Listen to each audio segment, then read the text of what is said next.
ಒಳ ಮೀಸಲಾತಿ ಅವೈಜ್ಞಾನಿಕ ವರ್ಗೀಕರಣ ಅಂತ ಆರೋಪಿಸಿ ಬೆಂಗಳೂರಿನ ಫ್ರೀಡಂ ಪಾರ್ಕ್ನಲ್ಲಿ ಅಲೆಮಾರಿ ಸಮುದಾಯ ಬೃಹತ್ ಪ್ರತಿಭಟನೆ ಮಾಡಿತು. 1% ಒಳ ಮೀಸಲಾತಿಗೆ ಆಗ್ರಹಿಸಿ ಬಂಜಾರ, ಭೋವಿ, ಕೊರಚ, ಕೊರಮ ಸೇರಿದಂತೆ ಇತರೆ ಅಲೆಮಾರಿ ಸಮುದಾಯಗಳು ಹೋರಾಟ ಮಾಡುತ್ತಿವೆ. ಪ್ರತಿಭಟನೆಯಲ್ಲಿ ಬಿಜೆಪಿ ರಾಜ್ಯಾಧ್ಯಕ್ಷ ವಿಜೇಂದ್ರ ಕೂಡ ಭಾಗಿಯಾಗಿದ್ದರು. ಒಳ ಮೀಸಲಾತಿ ಮರು ಪರಿಶೀಲನೆಗೆ ಆಗ್ರಹಿಸಿ ದೊಡ್ಡ ಹೈಟ್ ಡ್ರಾಮಾ ನಡೆಯಿತು.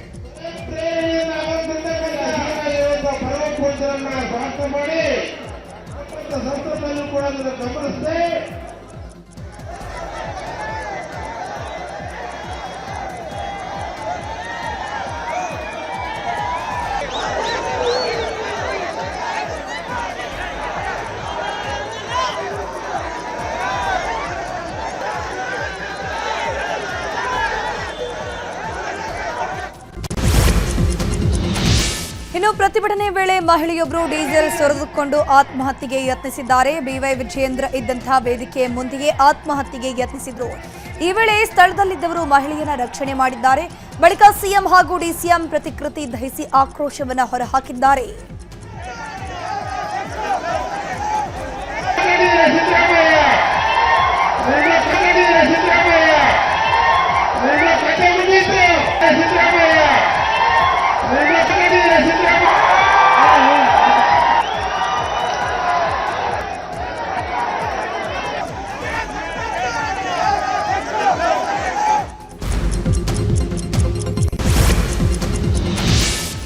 ಒಳ ಮೀಸಲಾತಿ ವಿರುದ್ಧ ಅಲೆಮಾರಿ ಸಮುದಾಯ ಬೃಹತ್ ಹೋರಾಟ ನಡೆಸಿದೆ. ಫ್ರೀಡಂ ಪಾರ್ಕ್ನಲ್ಲಿ ಪ್ರತಿಭಟನೆ ತೀವ್ರ ಸ್ವರೂಪವನ್ನು ಪಡೆದುಕೊಂಡಿದ್ದು, ಪ್ರತಿಭಟನಾಕಾರರು ಕೆಆರ್ ಸರ್ಕಲ್ಗೆ ನುಗ್ಗಿದ್ದು ಭಾರೀ ಹೈ ಡ್ರಾಮಾ ನಡೆಯಿತು. ಇನ್ನು ಪ್ರತಿಭಟನಾಕಾರರನ್ನ ನಿಯಂತ್ರಿಸುವುದಕ್ಕೆ ಪೊಲೀಸರು ಹರಸಾಹಸ ಪಟ್ಟಿದ್ದಾರೆ. ಪ್ರತಿಭಟನಾಕಾರರು ರಸ್ತೆಗೆ ನುಗ್ಗಿದ್ರಿಂದ ಮೆಜೆಸ್ಟಿಕ್ ಕೆಆರ್ ಸರ್ಕಲ್ ಸಂಚಾರ ಬಂದಾಗಿತ್ತು. ರಸ್ತೆಗೆ ಅಡ್ಡಲಾಗಿ ಕೂತು ಪ್ರತಿಭಟಿಸಿದರು. ಪ್ರತಿಭಟನಾಕಾರರನ್ನ ನಿಯಂತ್ರಿಸುವುದಕ್ಕೆ ಪೊಲೀಸರು ಹರಸಾಹಸ ಪಡಬೇಕಾಯಿತು. ಮಾಜಿ ಬಿಜೆಪಿ ಶಾಸಕ ಪಿ ರಾಜು ಅವರನ್ನ ಪೊಲೀಸರು ವಶಕ್ಕೆ ಪಡೆದಿದ್ದರು. ಪ್ರತಿಭಟನಾಕಾರರನ್ನ ತಣ್ಣಗಾಗಿಸೋಕೆ ಮತ್ತೆ ಪೊಲೀಸರು ಸ್ಥಳಕ್ಕೆ ಪಿ ರಾಜು ಅವರನ್ನ ಕರೆತಂದು ಪ್ರತಿಭಟನೆ ತಣ್ಣಗಾಗಿಸುವ ಪ್ರಯತ್ನ ಮಾಡಿದರು.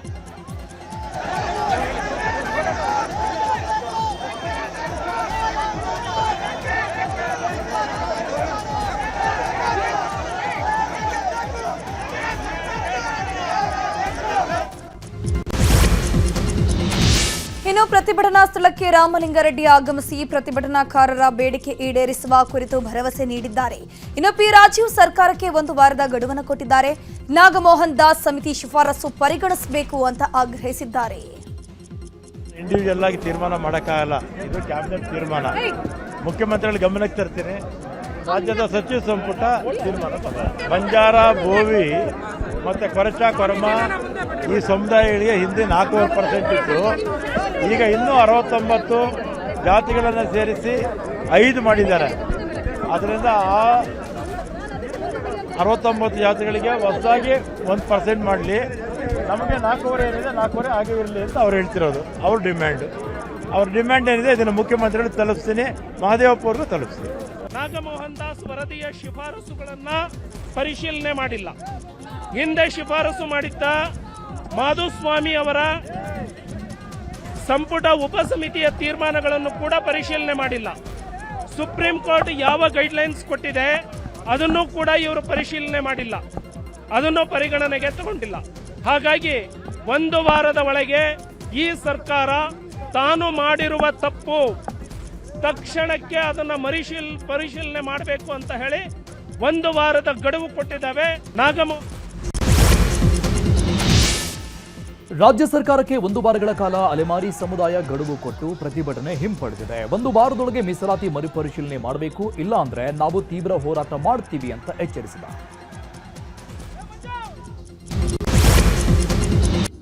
ಈಗ ಕೇಸರಿ ಕಿಚ್ಚಿನ ಪ್ರಮುಖ ಸುದ್ದಿಗಳು. ಮಂಡ್ಯದ ಮದ್ದೂರಿನಲ್ಲಿ ನಡೆದ ಗಣೇಶ ವಿಸರ್ಜನೆಯ ಬೃಹತ್ ಶೋಭಾಯಾತ್ರೆ ಅಂತ್ಯಗೊಂಡಿದೆ. ಕೊಲ್ಲಿ ವೃತ್ತದ ಬಳಿ ಆಯೋಜಕರು ಶೋಭಾಯಾತ್ರೆಯನ್ನು ಅಂತ್ಯಗೊಳಿಸಿದ್ದಾರೆ. ಮೆರವಣಿಗೆಯಲ್ಲಿ ಬಂದ ಗಣಪತಿಗಳನ್ನು ಶಿಂಷಾ ನದಿಯಲ್ಲಿ ವಿಸರ್ಜನೆ ಮಾಡಲಾಗಿದೆ. ಅಹಿತಕರ ಘಟನೆ ನಡೆಯದಂತೆ ಭದ್ರತೆ ಒದಗಿಸಿದ ಪೊಲೀಸರಿಗೆ ಸಾರ್ವಜನಿಕರು ಮೆಚ್ಚುಗೆ ವ್ಯಕ್ತಪಡಿಸಿದ್ದಾರೆ. ಇನ್ನು ಶೋಭಾಯಾತ್ರೆಯಲ್ಲಿ R Ashok, BY Vijayendra, CT Ravi, Yaduveer, Sumalatha ಸೇರಿ ಹಲವು ನಾಯಕರು ಭಾಗಿಯಾಗಿದ್ದರು. ಐಬಿ ಸರ್ಕಲ್ ಬಳಿ ಕಾರ್ಯಕರ್ತರ ಹೆಗಲ ಮೇಲೆ ಕುಳಿತು ಅಶ್ವಥ್ ನಾರಾಯಣ್ ಕೇಸರಿ ಶಾಲು ಪ್ರದರ್ಶಿಸಿದ್ದಾರೆ. ಈ ವೇಳೆ ಜೈ ಶ್ರೀರಾಮ್ ಘೋಷಣೆಗಳು ಮೊಳಗಿದ್ವು.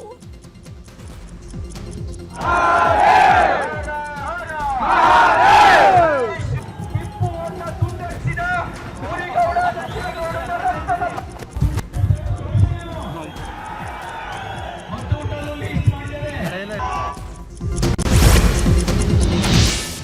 ಮದ್ದೂರು ಗಲಭೆ ವಿಚಾರದ ಕುರಿತು ಮಾತನಾಡಿದ ವಿಪಕ್ಷ ನಾಯಕ ಆರ್ ಅಶೋಕ್ ಸರ್ಕಾರದ ವಿರುದ್ಧ ಆಕ್ರೋಶ ವ್ಯಕ್ತಪಡಿಸಿದರು. ಸರ್ಕಾರ ಮದ್ದೂರಿನ ಜನರಿಗೆ ಅತಂತ್ರ ಪರಿಸ್ಥಿತಿ ನಿರ್ಮಾಣ ಮಾಡಿದೆ, ಇದನ್ನ ಕೊನೆಗಾಣಿಸಬೇಕು. ಸಿದ್ದರಾಮಯ್ಯ ಅವರ ಪಿತೂರಿಯಿಂದ ರಾಜ್ಯದಲ್ಲಿ ಅರಾಜಕತೆ ಸೃಷ್ಟಿಯಾಗಿದೆ ಅಂತ ಹೇಳಿದರು. ಇನ್ನು ಇದೇ ವಿಚಾರವಾಗಿ ಸಿಟಿ ರವಿ, ಅಶ್ವಥ್ ನಾರಾಯಣ್, ಸುಮಲತಾ ಸೇರಿದಂತೆ ವಿಪಕ್ಷ ನಾಯಕರು ಕಿಡಿಕಾರಿದ್ದಾರೆ.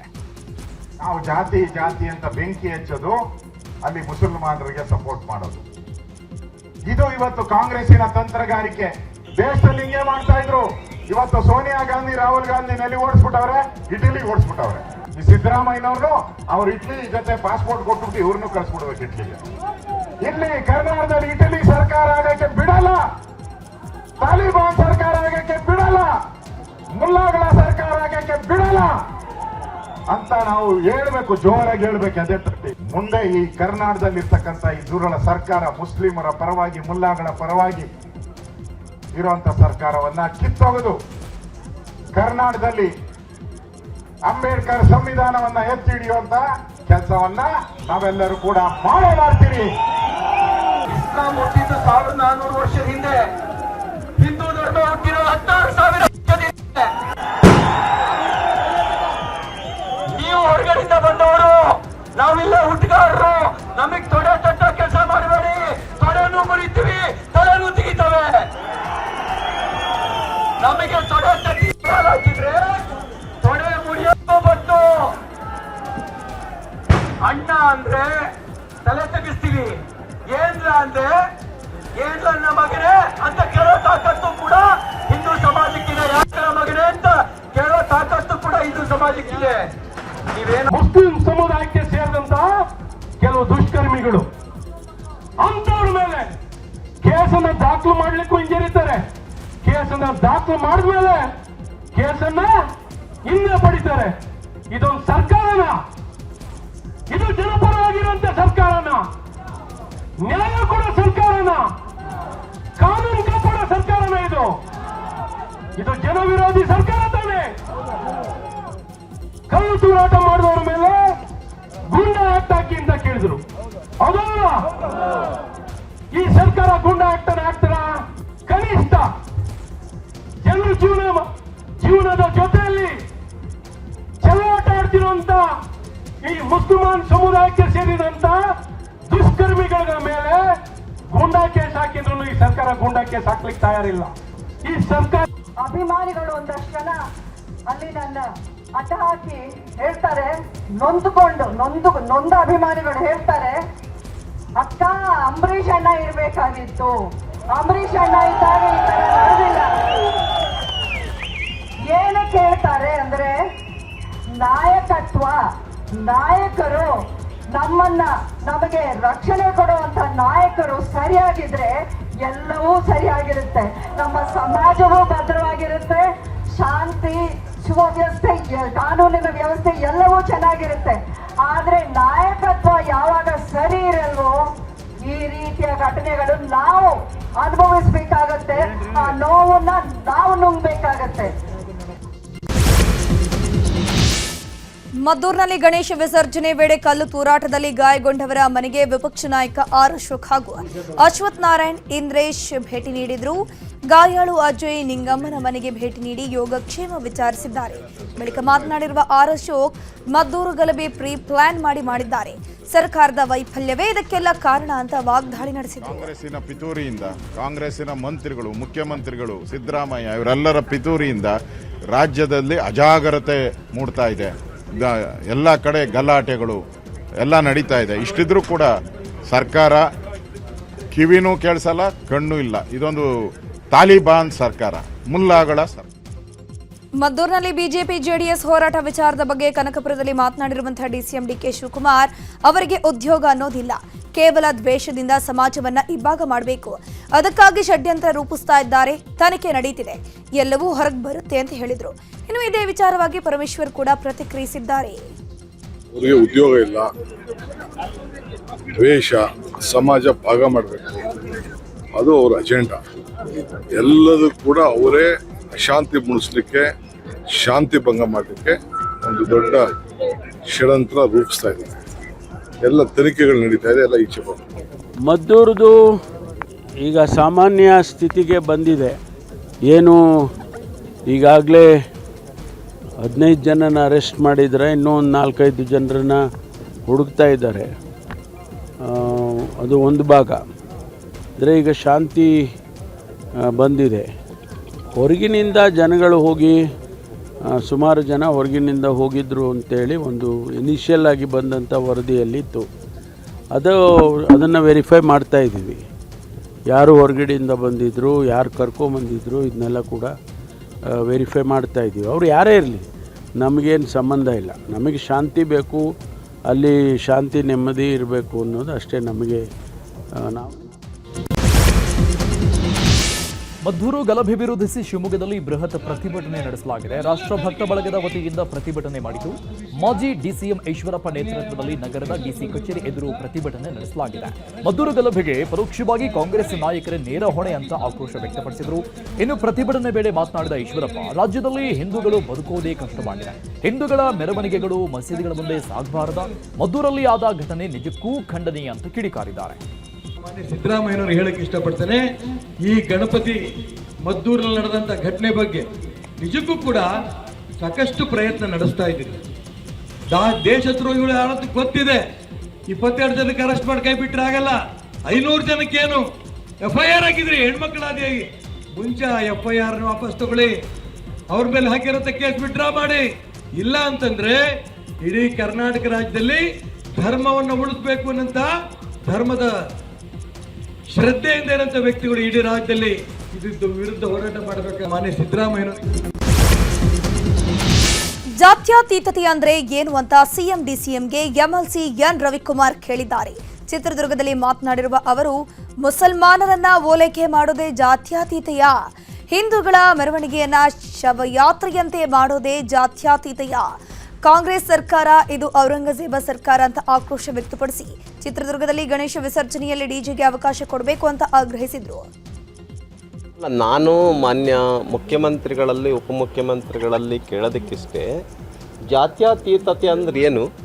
ಬರೇ ಅಲ್ಪಸಂಖ್ಯಾತರನ್ನ ಮುಸಲ್ಮಾನರನ್ನ ಜಪ ಮಾಡದ, ಅವರಿಗೆ ಕಾಂಟ್ರಾಕ್ಟ್ನಲ್ಲಿ 4% ರಿಸರ್ವೇಷನ್ನು, ವಸತಿ ಯೋಜನೆಯಲ್ಲಿ 15% ರಿಸರ್ವೇಷನ್ನು, 1000 ಕೋಟಿ ರೂಪಾಯಿ ಅವರಿಗೆ ವಿಶೇಷ ಅಭಿವೃದ್ಧಿ ಆಗಬೇಕು ಅಂಥೇಳಿ, ಹಿಂದೂ ಹಬ್ಬಗಳಿಗೆ ಸಂಭ್ರಮ ಸಡಗರದಿಂದ ಉತ್ಸಾಹದಿಂದ ಉಲ್ಲಾಸದಿಂದ ಹಬ್ಬಗಳನ್ನು ಮಾಡದೇ ಇರತಕ್ಕಂಥ ನೀತಿಗಳನ್ನು ರೂಪಿಸೋದು, ಗಣಪತಿ ಹಬ್ಬ ಬಂದರೆ DJ ಹಾಕಬಾರ್ದು, ಆಮೇಲೆ ಧ್ವನಿವರ್ಧಕಗಳಿರಬಾರ್ದು ಅಂಥೇಳಿ ಕಂಡೀಷನ್ ಹಾಕಿ ಮೆರವಣಿಗೆಗಳನ್ನೆಲ್ಲ ಶವಯಾತ್ರೆ ಥರ ಮಾಡಬೇಕು ಅಂತ ನೀತಿ ರೂಪಿಸೋದು, ಇದೇನಾ ಸೆಕ್ಯುಲರಿಸಮ್ ಅಂದರೆ ಮಾನ್ಯ ಸಿದ್ದರಾಮಯ್ಯ ಅವರೇ?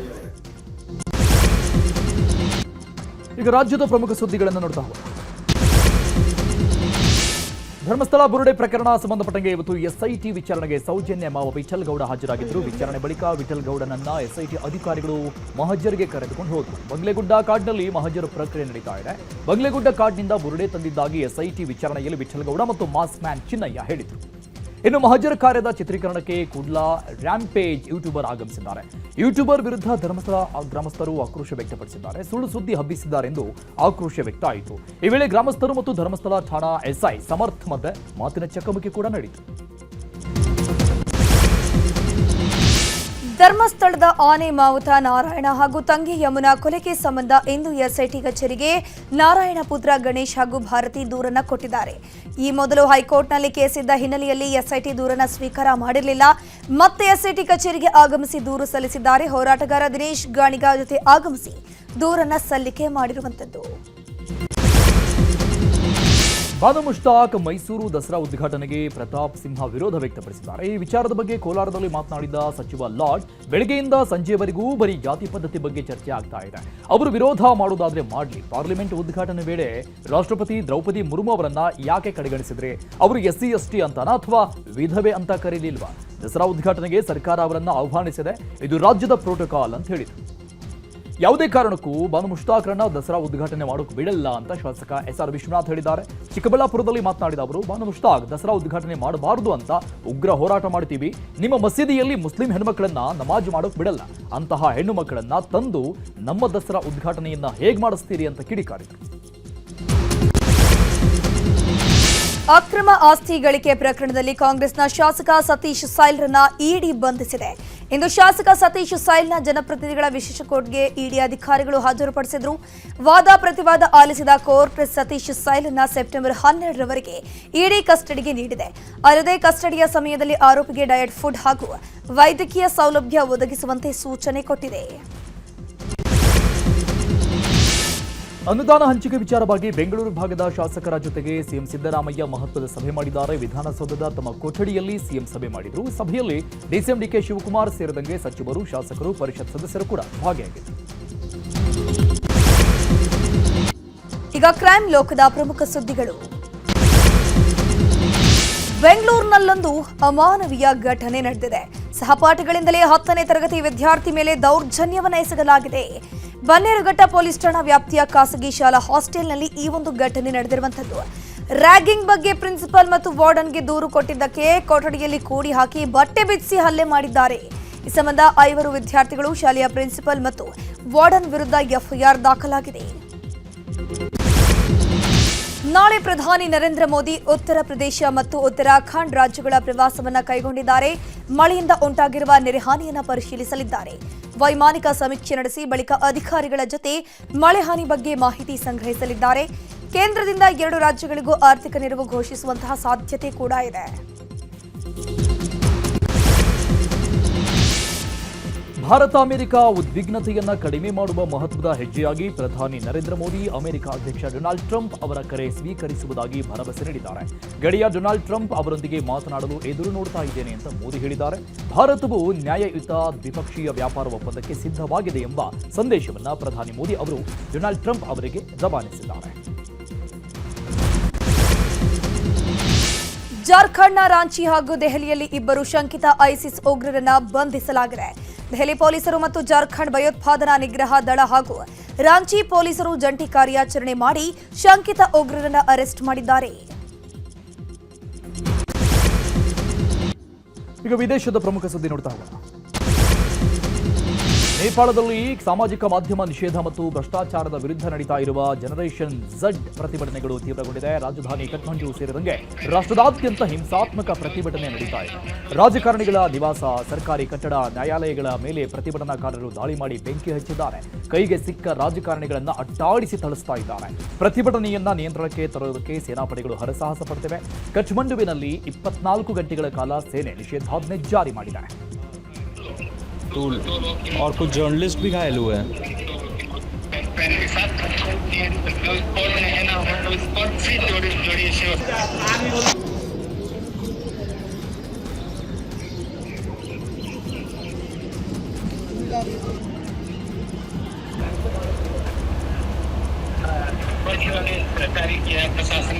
हाँ,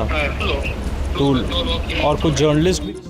ನೇಪಾಳದ ಪ್ರಧಾನಿ ಓಲಿ ನಿನ್ನೆಯೇ ರಾಜೀನಾಮೆ ನೀಡಿದ್ರು. ಇದರ ಬೆನ್ನಲ್ಲೇ ನಿವೃತ್ತ ಮುಖ್ಯ ನ್ಯಾಯಮೂರ್ತಿ ಸುಶೀಲಾ ಕರ್ಕಿ ಅವರನ್ನ ಮಧ್ಯಂತರ ಸರ್ಕಾರದ ನಾಯಕಿಯಾಗಿ ಆಯ್ಕೆ ಮಾಡಲಾಗಿದೆ. ನೇಪಾಳದ ಮುಂದಿನ ಪ್ರಧಾನಿ ಹುದ್ದೆಗೂ ಸುಶೀಲಾ ಕರ್ಕಿ ಅವರನ್ನ ಆಯ್ಕೆ ಮಾಡಲು ಜನರಲ್ ಝಡ್ ಬೆಂಬಲ ವ್ಯಕ್ತಪಡಿಸಿದ್ದಾರೆ. ನೇಪಾಳದಲ್ಲಿ ಪ್ರತಿಭಟನಾಕಾರರ ಆಕ್ರೋಶಕ್ಕೆ ಸಂಸತ್ ಕಟ್ಟಡ ಸುಟ್ಟು ಕರಕಲಾಗಿದೆ. ರಾಜಕಾರಣಿಗಳ ವಿರುದ್ಧ ದಂಗೆ ಎದ್ದಿರುವಂತಹ ಯುವಕರು ಸಂಸತ್ ಕಟ್ಟಡದ ಮೇಲೆ ದಾಳಿ ನಡೆಸಿದ್ದಾರೆ. ಸಂಸತ್ಗೆ ನುಗ್ಗಿ ಕಂಪ್ಯೂಟರ್ಗಳನ್ನು ದೋಚಿದ್ದಾರೆ. ಅಲ್ಲದೆ ಕಿಟಕಿ ಗ್ಲಾಸ್ಗಳನ್ನು ಹೊಡೆದು ಸಂಸತ್ ಕಟ್ಟಡಕ್ಕೆ ಬೆಂಕಿ ಹಚ್ಚಿದ್ದಾರೆ. ಸಂಸತ್ ಕಟ್ಟಡದ ಆವರಣದಲ್ಲಿನ ವಾಹನಗಳಿಗೂ ಬೆಂಕಿ ಹಚ್ಚಿ ಸರ್ಕಾರದ ವಿರುದ್ಧ ಆಕ್ರೋಶ ತೋರಿಸಿದ್ದಾರೆ.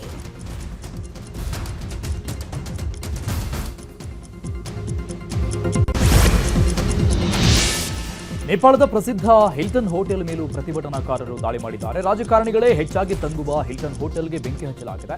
ಕಠ್ಮಂಡುವಿನಲ್ಲಿರುವ ಬಹು ಅಂತಸ್ತಿನ ಐಷಾರಾಮಿ ಹೋಟೆಲ್ ಈಗ ಧಗಧಗಿಸ್ತಾ ಇದೆ. ನೇಪಾಳದಲ್ಲಿ ಜನರೇಷನ್ ಝಡ್ ನೇತೃತ್ವದ ಹಿಂಸಾತ್ಮಕ ಪ್ರತಿಭಟನೆಗಳು ದೇಶವನ್ನ ಅಸ್ಥಿರಗೊಳಿಸ್ತಾ ಇದೆ.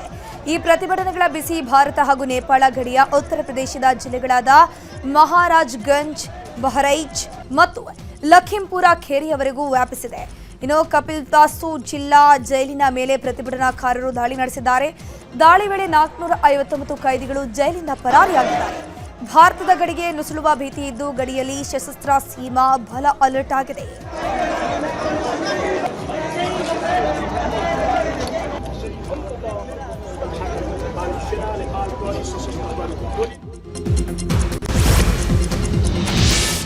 ನೇಪಾಳದಲ್ಲಿ ಭುಗಿಲೆದ್ದ ಪ್ರತಿಭಟನೆಯಿಂದ ದೇಶದಾದ್ಯಂತ ಪ್ರಕ್ಷುಬ್ಧ ವಾತಾವರಣ ಸೃಷ್ಟಿಯಾಗಿದೆ. ಪರಿಣಾಮವಾಗಿ ಕಠ್ಮಂಡು ವಿಮಾನ ನಿಲ್ದಾಣದಲ್ಲಿ 39 ಮಂದಿ ಕನ್ನಡಿಗರು ಸಿಲುಕಿದ್ದಾರೆ. ಕನ್ನಡಿಗರನ್ನ ಸುರಕ್ಷಿತವಾಗಿ ರಾಜ್ಯಕ್ಕೆ ಕರೆತರಲು ಸಿಎಂ ಸಿದ್ದರಾಮಯ್ಯ ಅವರು ಸರ್ಕಾರದ ಮುಖ್ಯ ಕಾರ್ಯದರ್ಶಿ ಡಾಕ್ಟರ್ ಶಾಲಿನಿ ರಜನೀಶ್ ಅವರಿಗೆ ಸೂಚನೆ ಕೊಟ್ಟಿದ್ದಾರೆ.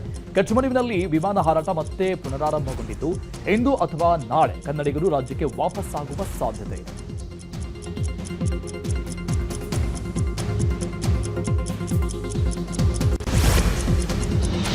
ಕತಾರ್ ರಾಜಧಾನಿ ದೋಹಾ ಮೇಲೆ ಇಸ್ರೇಲ್ ಭೀಕರ ವಾಯು ದಾಳಿ ನಡೆಸಿದೆ. ಹಮಾಸ್ ಹಿರಿಯ ನಾಯಕರನ್ನ ಗುರಿಯಾಗಿಸಿಕೊಂಡು ಇಸ್ರೇಲ್ ಸೇನೆ ದಾಳಿಯನ್ನು ನಡೆಸಿರುವಂಥದ್ದು. ಹಮಾಸ್ ನಾಯಕನ ಪುತ್ರ ಸೇರಿ 6 ಮಂದಿ ಬಲಿಯಾಗಿದ್ದಾರೆ. ಇದೊಂದು ಹೇಡಿತನದ ದಾಳಿ ಅಂತ ಕತಾರ್ ಆಕ್ರೋಶವನ್ನು ವ್ಯಕ್ತಪಡಿಸಿದೆ.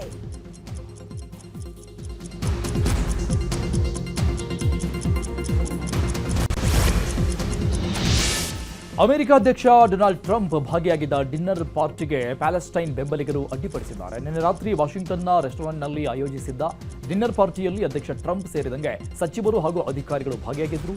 ಈ ವೇಳೆ ರೆಸ್ಟೋರೆಂಟ್ಗೆ ಎಂಟ್ರಿ ಕೊಟ್ಟ ಪ್ಯಾಲೆಸ್ಟೈನ್ ಬೆಂಬಲಿಗರು ಟ್ರಂಪ್ ಒಬ್ಬ ಹಿಟ್ಲರ್ ಎಂದು ಘೋಷಣೆ ಕೂಗಿ ಆಕ್ರೋಶ ವ್ಯಕ್ತಪಡಿಸಿದ್ದಾರೆ.